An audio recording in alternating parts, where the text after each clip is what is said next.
आप सभी के लिए आज बहुत ही अच्छा फिजिक्स का एक नियम है जो हमेशा आपके पेपर में आता रहता है। इस नियम को आप अगर याद कर लिए तो आप समझिए कि पक्का आप 2-3 नंबर बता ले गए। ये कौन सा नियम है? तो ये नियम है प्रकाश के परावर्तन का नियम। प्रकाश के परावर्तन का नियम, लॉ ऑफ रिफ्लेक्शन। प्रकाश के परावर्तन का 1 नंबर में सवाल आता है, बता ले जाइएगा जबरदस्त तरीका से। प्रकाश के परावर्तन का कितना नियम है? तो प्रकाश के अपवर्तन का 2 नियम है। कितने नियम है? 2 नियम है। कौन सा? पहला आपतित किरण, आपतित किरण, दूसरा परावर्तित किरण और तीसरा अभिलंब। तीनों जो होते हैं एक ही समतल में होते हैं। कह रहा है कि तीनों क्या होते हैं? जैसे समझ लीजिए बात, ये जैसे सतह है, ये क्या है? सतह बोलेंगे। और इस सतह पर ये मान लीजिए पेंट भी आप कर सकते हैं इस सतह को, ठीक।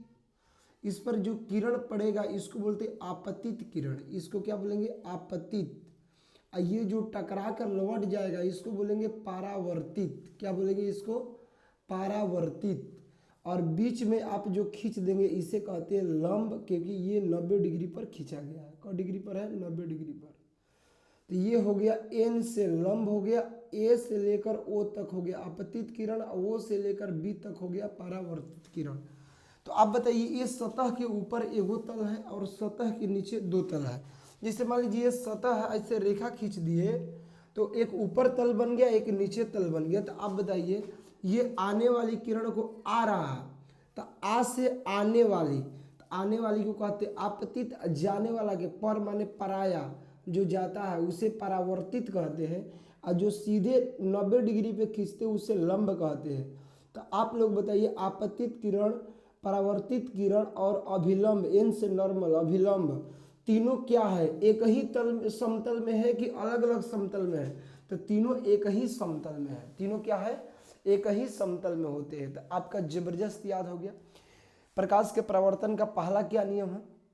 आपतित किरण, परावर्तित किरण और अभिलंब तीनों क्या होते हैं? एक ही समतल में होते, एक ही तल में होते हैं, मतलब ऊपर होते हैं, या इधर हो सकते उधर, मतलब एक ही तरफ होंगे तीनों का तीनों।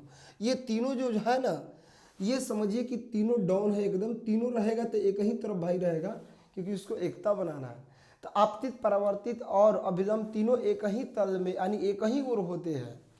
और दूसरा नियम है आपतन कोण, परावर्तन कोण को हम लोग आर से इंडिकेट करते हैं। ये हो गया, देखिए ये आपतन कोण है आई। आपतित किरण और अभिलंब के बीच में जो कोण बनता है उसे आपतन कोण कहते हैं। ये देखिए परावर्तित किरण और अभिलंब के बीच में जो कोण बनता है उसे परावर्तन कोण कहते हैं। तो कह रहा आपतन कोण परावर्तन कोण के क्या होता है? बराबर, यानी आई बराबर क्या होता है? आर होता है।